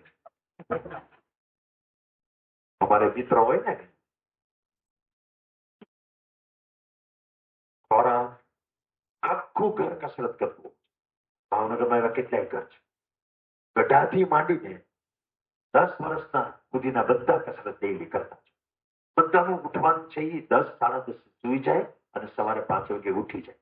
તો વિદ્યા પ્રાપ્તિ માટે આ લાઈફસ્ટાઈલ તમારે જો પરિમિત કરે, આમ તો પરિમિત થાય એમ છે મને ખબર છે. તમે 8 વાગે ઘરે પહોંચતા 9 વાગે ઘરે પહોંચો, હાલો જમી લ્યો, એ પછી 10 સાડા 10 11 તો હોઈએ કાંઈ ને. એટલે ખાલી ફ્લેટમાંથી ન જાવ તો હોઈએ. એટલે જે ડાયરા થાય પછી જે આખી આખી ખાલી આ કસરત થાય છે, આ એક જ કસરત થાય. એ પછી ચડતું જાય એની ઊંઘ આવતી ઓછી થાય. સ્લીપ પછી કેટલાક એટીટ્યુડ ઇમ્પોર્ટન્ટ છે સ્ટુડન્ટ લાઈફમાં. એમાંનો એક છે IA. વિદ્યાર્થીના માઇન્ડમાં લગભગ થોડોક સમજનો થાય ત્યાં ઊંચા લક્ષ્ય હોવા છે. તમને બહુ ઇમ્પોર્ટન્ટ વસ્તુ કહું કે એક પ્રકૃતિનો નિયમ છે કે તમે જેવું વિચારો એવું તમારી સાથે થવા લાગે. ધ્યાનથી સાંભળજો. આ સાયન્સ છે. પાવર ઓફ સબકોન્શિયસ માઇન્ડ નામની એક બુક છે. આપણું અર્ધ જાગ્રત માઇન્ડ, જેને સબકોન્શિયસ માઇન્ડ કહેવાય, એક કોન્શિયસ માઇન્ડ જેનાથી આપણે વિચારતા હોઈએ, નિર્ણયો લેતા હોઈએ, કોન્શિયસ માઇન્ડ છે. જાગ્રત મન અને અર્ધ જાગ્રત મન જે છે એને આવું કોઈ વિચારવાનું ન. એને જે મેસેજ જાય ને એ એટલું પાવરફુલ છે કે કુદરતમાંથી એવા રસ્તાઓ થવા લાગે. તમને ક્યારેક ખબર છે કોઈક માણસ કોઈક રોગના વિચાર કરે, લગભગ એને કોઈક રોગ થાય. જે માણસ નથી કહેતા કે રોતો જાય મોવાના સમાચાર, મનની શક્તિ ઉપર ઘણું બધું કહી શકાય એમ છે. એમ જો તમે ઊંચો રાખો તો સંજોગો ગમે એવા વિપરીત હોય, તમને કુદરત એ જગ્યાએ પહોંચાડે. હમણાં એક વર્લ્ડ ચેમ્પિયન આપણા ભાવનગરનો છોકરો, નામ કોઈને આવડે છે? ભારત વર્લ્ડ ચેમ્પિયન બન્યું ચેસમાં. નામ આવડે છે? શું નામ છે?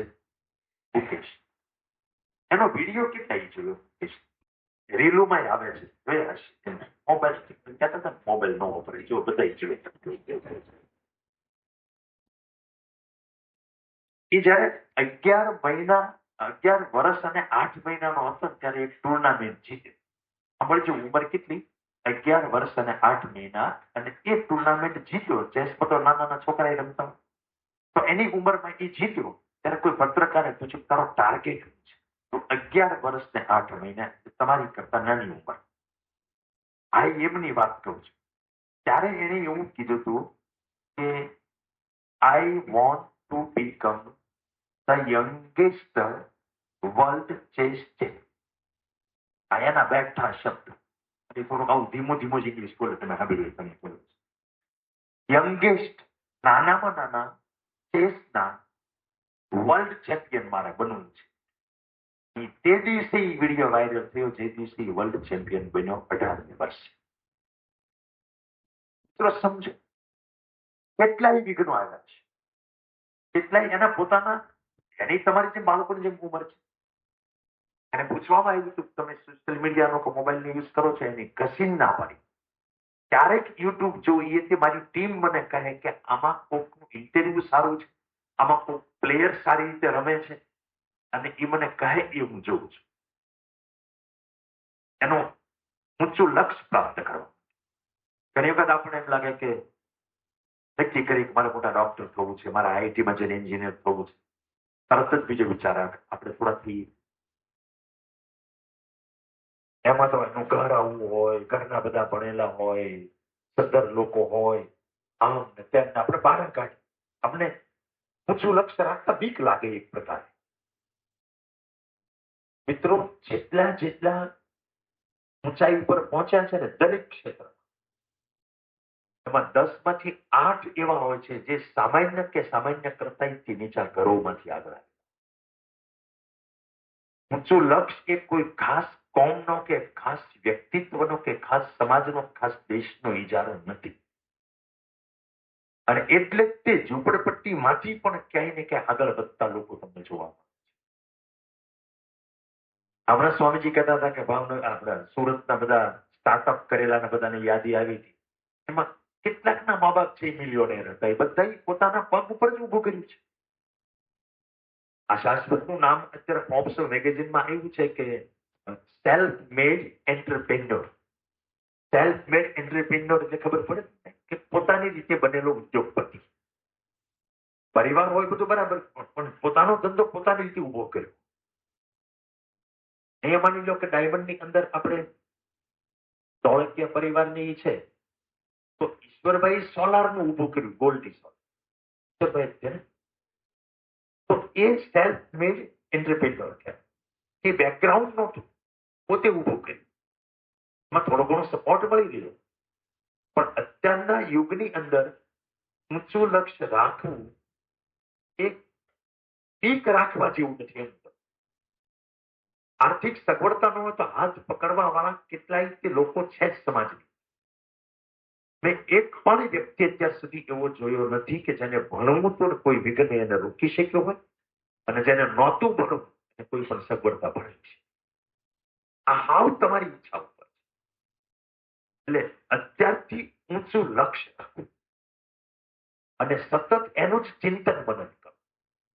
સુતી વખતે તે જાગતી વખતે તમારા સબકોન્શિયસ માઇન્ડને જો ઊંડે સુધી મેસેજ પહોંચી ગયો કે મારે આ બનવું છે, આ ભગવાનની ગેરંટી છે કે તમે એ બનીને જાઓ, ગમે એવા વિઘ્નો. સેકન્ડ, એટીટ્યુડ આવે હાર્ડવર્ક વિદ્યાર્થી જીવન. અને એ હાર્ડવર્ક સખત મહેનત. તમે બધા મોટા ભાગે મહેનત છો જ. એમાં બે વસ્તુ કોઈ, એક નિયમિતતા જે મેં તમને વાત કરી, અને બીજી સ્ટુડન્ટ લાઈફની વાત કરી. સિમ્પલ લાઈફ હોય, ઓછા ભાઈબંધ વાળો, સાદું લાઈફ હોય, ભણવામાં રસ વાળો. હું શીપમાં આવતો હતો ભાવનગરથી અહીંયા, તો અવડો એવો એક છોકરો ઓડિયન્સમાં, બાકીના બધા કોક ડાન્સ કરે, કોક 31st યર નવું વર્ષ બેસે ત્યાં ક્રિસમસ ટ્રી બનાવ્યું હતું, એમાં મ્યુઝિક વાગતું, એમાં ડાન્સ કરે ને સેલ્ફી પડાવે. આમાં બુક લઈને એક બેન્ચ ઉપર બેઠો બેઠો આખી મુસાફરીમાં વાત. વિદ્યાર્થીને આ લક્ષ્ય થોડોક અતડો લાગે, પણ ભણતો હોય ત્યાં સુધી એ માણસ સંયમી જીવન જીવતો હોય છે, સાદું જીવન. 1 લાખ માણસની વચ્ચે એની ગંધ આવવા લાગવી જોઈએ આ વિદ્યાર્થી છે. એ ફેશન ભલે કરે, પણ ફેશનમય ન થવો જોઈએ. એ રમત રમવા ભલે જાય, પણ રમતમય ન થઈ. એ ઉજવણી ભલે કરતો હોય, પણ ઉજવણીમાં રત ન થઈ જવું. એક પીરિયડ તરીકે એને લેવું જોઈએ, બાકી મોટા ભાગે એ કુપેલો છે એના અભ્યાસમાં રહેવું છે. અને લાસ્ટમાં આવે તમારે ટ્રસ્ટ, તમારા શિક્ષક મિત્રો પ્રત્યે અને ભગવાન પ્રત્યે, બે પ્રત્યે તમને વિશ્વાસ હોવો જોઈએ. ઈશ્વર પ્રત્યે એ વિશ્વાસ હોવો જોઈએ કે હું મારું કર્મ કરીશ તારી સાક્ષી, તું મને જે આપીશ એ મને મંજૂર છે, તમને સ્ટ્રેસ નહીં આપે અને અંદરથી ઉર્જા આપીશ. અને ટીચર પ્રત્યે શ્રદ્ધા એટલે હોવી જોઈએ કે શ્રદ્ધા વગર કોઈ દિવસ જ્ઞાન ન મળે. ભગવાને કહ્યું છે શ્રદ્ધાવાન લભતે જ્ઞાન.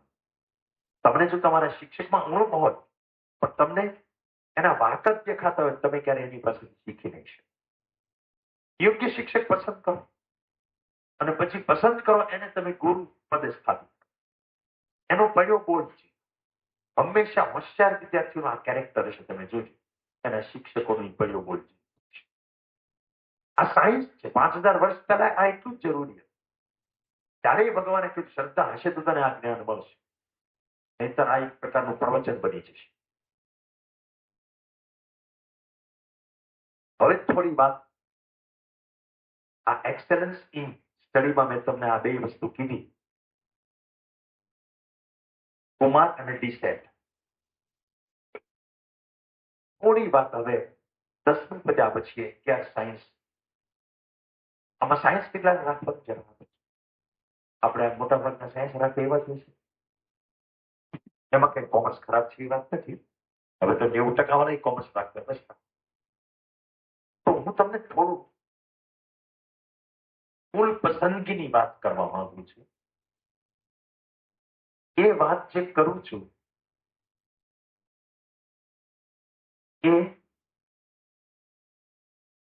તમારે જો 11-12 સાયન્સ કે કોમર્સ કંઈક કરવું હોય તો તમારે અત્યારે વાલીઓની મૂંઝવણ છે, વિદ્યાર્થીઓની મૂંઝવણ છે. અનેક પ્રકારે તમને માર્ગદર્શન આપવામાં આવતું હોય, માર્કેટિંગ કરવામાં આવતું હોય, પ્રલોભનો આપવામાં આવતું હોય. મેં તો સાંભળ્યું છે કે અહીંયા ભાવતાલનું બહુ વહેલું છે. અમારે ત્યાં ભાઈ આવો તમને એટલા ટકા ફી માફી આપશો, એટલા ટકા ફી માફી આપશો. તમારે જો કેરિયર બનાવવી હોય તો હવે કહું ને એ પાસા ચેક કરજો. એ સિવાય કોઈ પણ સ્કૂલમાં બીજી કોઈ પણ વસ્તુ ચેક કરવાની જરૂર નહીં. અને ફીની રાહત મહેરબાની કરીને ચેક નહીં કરો. તમારી પાસે અગવડતા હોય તો આમાં જે હું કહું છું એવી એકેડેમિક સિસ્ટમ વાળી સ્કૂલ પાસે જઈને રિક્વેસ્ટ કરો કે અમારે આવી આર્થિક અગવડતા છે, તમે થાય તો થોડું તમને રાહત કરી. બાળક જો ભણવામાં સારું હશે, તમારી રિયલમાં ખરાબ પરિસ્થિતિ છે તો કોઈ પણ સ્કૂલ તમને મદદ કરશે. પણ સ્કોલરશીપના નામે અહીંયા આવો તો તમને આટલી ફી માફી કરી દઈએ, એ આપણે આપણું જીવન વેચી રહ્યા છીએ. એ જ તમને ઓફર કરે તેને એમની એકેડેમિક સિસ્ટમ પર ભરોસો ના. અને પછી અત્યારે આપણે 5-25-50 હજાર કે લાખ બચાવવામાં છેલ્લે પછી મેડિકલમાં યુક્રેન જવું પડે ને રશિયા જવું પડે, કઝાકસ્તાન જવું પડે, ફિલિપાઇન્સ જવું પડે, ત્યાં લાખો રૂપિયા ખર્ચવા પડે. અથવા બીજા વર્ષે પાછું ફરીથી ભણવા માટે આપણે તૈયારી રાખવી પડે. સરવાળે મોંઘું પડે. એટલે ભણવાની કોઈ પણ પ્રક્રિયા એમાં સ્માર્ટ એકેડેમિક સિસ્ટમ ચેક કરજો. વાલીઓને વિદ્યાર્થી બધા કે એમની પાસે ટીચિંગ કેવું છે. પેલા સૌથી પ્રમુખ વસ્તુ એ આવશે. પછી હોમવર્ક ને એસાઇનમેન્ટની સિસ્ટમ કેવી છે. તમે જો આખું ચક્ર હું તમને સમજાવીશ. વાલી બનેલા હશે એને સમજાય જાય. કોઈ પણ શીખીએ એટલે પહેલા તો ભણાવે છે કઈ રીતે, પછી એને દ્રઢ કરવા માટે આપણને શું કામ સોંપે છે એ હોમવર્ક ને એસાઇનમેન્ટ. પછી એમાંથી ન સમજાવું તો શું વ્યવસ્થા છે, ડાઉટ સોલ્યુશન. બાળક નથી સમજાવું તો શું વ્યવસ્થા છે. પછી એટલું થઈ ગયું એટલે શીખાઈ ગયું. હવે ટેસ્ટ તો કરવાનું ને કે મને આવડી ગઈ. એટલે પછી ટેસ્ટિંગ કેવા કેવા પ્રકારનું બાળકનું થવું જોઈએ. રોજ કેવી ટેસ્ટ હોવી જોઈએ, અઠવાડિયે કેવી ટેસ્ટ હોવી જોઈએ, 15 દિવસે કેવી ટેસ્ટ હોવી જોઈએ, બોર્ડ કે ટેસ્ટની એડવાન્સમાં આગળના 2-4 મહિના કેવી ટેસ્ટ હોવી જોઈએ. પછી એનું એસેસમેન્ટ, એક્ઝામ જે લેવાય એનું તપાસવાનું કામ કઈ રીતે હાલે છે, ઇવેલ્યુએશન કઈ રીતે, બાળકનું મૂલ્યાંકન કઈ રીતે, એમાંથી પછી એ એનાલિસિસ કરીને ભૂલો કઈ રીતે કાઢવામાં આવે છે, બાળકને કઈ રીતે ગાઈડ કરવામાં આવે. પર ભૂલો નીકળી જાય એટલે પછી એનું કાઉન્સેલિંગ સ્ટાર્ટ થાય અને કાઉન્સેલિંગ પછી એનો ઈલાજ થાય. આખું ચક્ર તમે સમજી લીધું. પહેલા ભણાવવામાં આવે તે ટીચિંગ, એના વિશે થોડું કહીશ તમને કે ટીચિંગ કેવું તમારે પસંદ કરવા. પછી હોમવર્ક ને એસાઇનમેન્ટની સિસ્ટમ. એ પછી નો આવડે તો ડાઉટ પૂછવાની. પછી ટેસ્ટો લેવાની પદ્ધતિ, એને તપાસી અને એનું વિશ્લેષણ કરી અને આગળ નિર્ણય લેવા કે બાળકોને કેવા ગાઈડન્સની જરૂર છે, એટલે કાઉન્સેલિંગ. અને ખબર પડી કે આ લખવામાં વીક છે, આ ગણતરીમાં વીક છે, આની સ્પીડ ધીમી છે, આને ફલાણો ટોપિક નથી આવડતો, તો પછી ઈલાજ આવે, રેમડી ઈલાજ. આ ચક્ર પ્રોપરલી પલાતું હોય, જેમ સાહેબ કહેતા હતા ને કે એક આખી પ્રણાલી બનાવવામાં આવી છે, એ આ એકેડેમિક સિસ્ટમ. અમે આ એકેડેમિક સિસ્ટમથી જ્ઞાનમંજરીમાં કામ કરી રહ્યા છીએ. હવે આની બહાર કોઈ એકેડેમિક સિસ્ટમ હોય નહીં. હવે ખાલી તમારે ચેક એટલું જ કરવાનું કે હું જ્યાં ભણવા જાઉં છું XYZ કોઈ પણ જગ્યાએ ત્યાં ફી શું છે, ક્લાસમાં કેટલા છોકરા છે, કન્સેશન કેટલું આપે છે, એ કાંઈ જોવો એની કરતા એકેડેમિક સિસ્ટમ અને રિઝલ્ટ બે જ વસ્તુ છે. ટીચિંગમાં તમારે નહીં જોવાનું. તો એક ટીચર્સ કઈ ક્વોલિટી, ટીચર્સને પ્રોપર ટ્રેનિંગ મળે છે કે નથી મળતું, ટીચર અનુભવી છે કે નહીં, અને ટીચર સૌથી મહત્વનું વિદ્યાર્થીમાં રસ ધરાવે છે કે નહીં, અંદરથી એ શિક્ષક છે કે. પછી આવે સ્ટડી મટીરિયલ, એમાંથી તૈયાર કરવું. તો એ સ્કૂલ કે કોચિંગ કે જે હોય એનું સ્ટડી મોડ્યુલ કેવા છે, પછી એમનું આખા 2 વર્ષનું ટીચિંગનું પ્લાનિંગ કેવું છે, અને એમની પાસે ઓનલાઈન સપોર્ટ કઈ જરૂર હોય તો છે. વિદ્યાર્થી 5 દિવસ બીમાર રહ્યો તો એને ભણાવવા માટે એપ કે કોઈ વ્યવસ્થા, એ વસ્તુ તમારે ચેક કરવી જોઈએ ટીચિંગમાં. પછી ચેક એ કરવું જોઈએ કે હોમવર્ક કેટલું આપવામાં આવે, એનું કઈ પ્લાનિંગ છે કે નહીં. પછી એને તપાસી, પછી એને કરતો હોમવર્ક આપી દે, પછી કોઈ ચેક કરવાનું જ નહોતું. બાળક કોક અડધું કરે, કોક પોણું કરે, કોક આખું કરે, તો એના ઉપર જતું. પછી નથી બાળક કરતો તો એની પાછળ શું પ્લાન થાય છે. ડાઉટ સોલ્યુશન ક્લાસમાં કરાવવામાં આવે છે, રિસેસમાં કરાવે છે, એક્સ્ટ્રા એના માટેના ટાઈમ રાખ્યા છે, કે ઓનલાઈન ડાઉટ કરાવે છે, કઈ વ્યવસ્થા, એ તમારે પૂછવું છે. પછી ડેઈલી ટેસ્ટ લેવાની જરૂર હોય, દરેકે દરેક લેક્ચર, એને એલટી કહેવાય. પછી વીકલી રિવિઝનની ટેસ્ટ હોય. એટલે કોર્સ પતી જાય એટલે પાર્શિયલ સિલેબસની ટેસ્ટ આવતી હોય, પીએસટી, અને પછી હોલ સિલેબસ, આખા સિલેબસની ટેસ્ટ. આવી ટેસ્ટોનું આયોજન કઈ રીતે છે, જૈન સીધા આવા જ પ્રશ્નો પૂછવા. તમારે ખાલી બજેટમાં આવે કે એટલે 1 મિનિટ પૂછી લેવાનું તમારી ફી કેટલી છે, પછી એને લગતી કોઈ વાતમાં નહીં પડવું છે. સિસ્ટમ જાણો અને પછી રિઝલ્ટ જાણો. એસેસમેન્ટ પ્રોપર થાય છે, તપાસવામાં આવે છે, તમને મેસેજ એના કરવામાં આવે છે, વાલીને રિઝલ્ટની જાણ કરવામાં આવે છે. પછી એનું વિશ્લેષણ કરે છે ટીચર કે આ કયા બાળકોને કયા પ્રશ્નો આવડ્યા, કયા સબ્જેક્ટમાં કેટલા માર્ક આલે છે. એના આધારે એનું કાઉન્સેલિંગ થાય. એને મેન્ટરશિપ પ્રોગ્રામ કહેવાય, કે 15 દિવસે મહિને બાળકને બોલાવીને કોઈને કોઈ ટીચર છે એને પૂછે તને કયા સબ્જેક્ટમાં કયો પ્રશ્ન છે, બીજા કોઈ પ્રશ્નો હોય તો પૂછે. સાથે મોટિવેશનલ આ ટાઈપના સેમિનાર હાલતા હોય. ટીચર એવરી વીક તમારે બ્રેઇન વોશ કર્યા કરવું પડે બાળકનું, તો એ મોટિવેશનની વ્યવસ્થા છે કે નહીં. પેરેન્ટ્સના સેમિનારો સમયાંતરે થાય છે કે નહીં.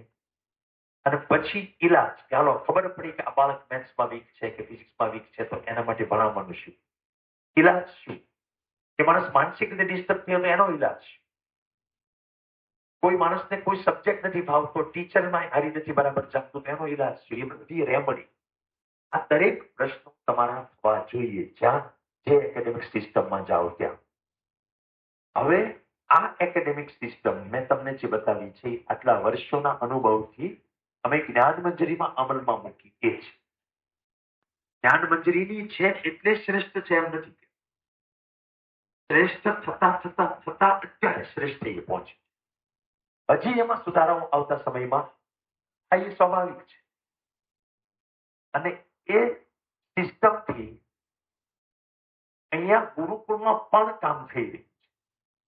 અને એ ન થતું હોય તો હું તો સાહેબોને રિક્વેસ્ટ કરીશ કે અહીંયા વાલી 10માના કોઈ પણ આવીને એમ કહે કે 11માના 5 વાલીના અમને નંબર આપો, 12માના 5 વાલીના અમને નંબર આપો. એમ તમારે આ બધી વસ્તુ પૂછવાની કે આવું કઈ તમારે ત્યાં થાય છે ગુરુ, તો મૂકવા. કોઈ ભલામણ નથી. તમારે કોઈ પણ જગ્યાએ જાઓ ત્યાં એકેડેમિક સિસ્ટમ છે કે નહીં એ પૂછો, અને પછી એનું રિઝલ્ટ પૂછો. હું જસ્ટ 2 મિનિટમાં તમને આ વર્ષનું જ રિઝલ્ટ કહેતો આપતો. અમારા 17 રિઝલ્ટ બહાર પડી ગયા. દર વખતે અમે અનબીટન છીએ, ટોપ ઉપર જ રિઝલ્ટ આપીએ છીએ. તો એ બોર્ડનું રિઝલ્ટ હોય તો A1 ગ્રેડ ભાવનગરની અંદર 16 ટોટલ વિદ્યાર્થી હતા, એમાંથી 9 તો ખાલી જ્ઞાન મંજરીના જ હતા. કીર્તિ ગુજકેટની અંદર 99 કે એનાથી વધારે પર્સન્ટાઇલ વાળા 53 વિદ્યાર્થીઓ.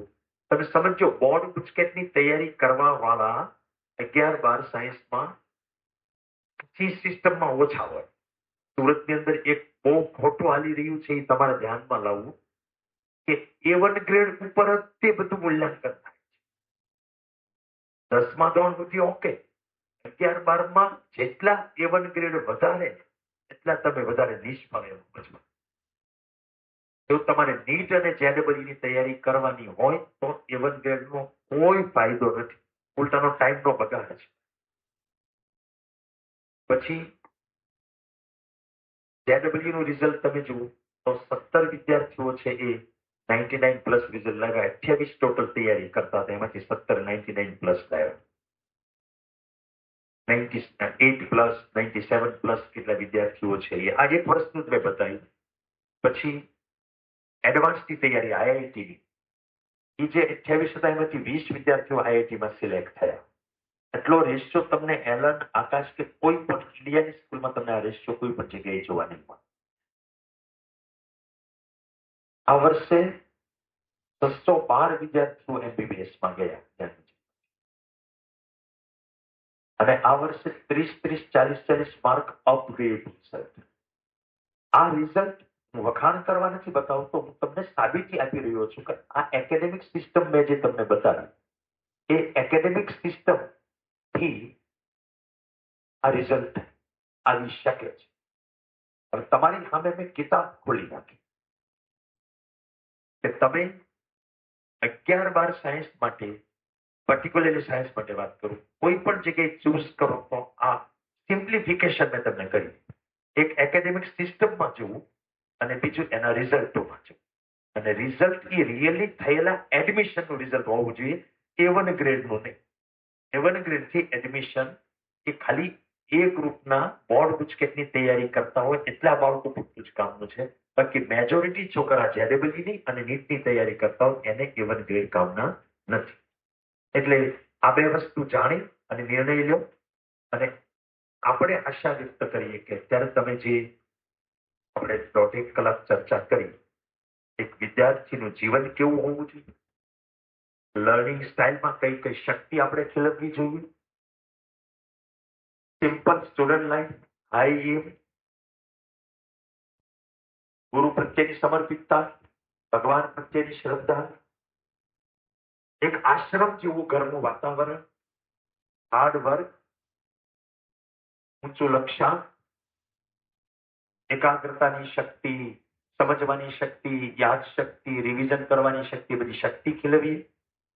અને આ તમામ પ્રકારની શક્તિ ખીલવી અને તમે એટલા આગળ વધો કે તમારું, તમારા પરિવારનું, તમારા સમાજનું, સમગ્ર માનવ જાતનું કલ્યાણ કરો.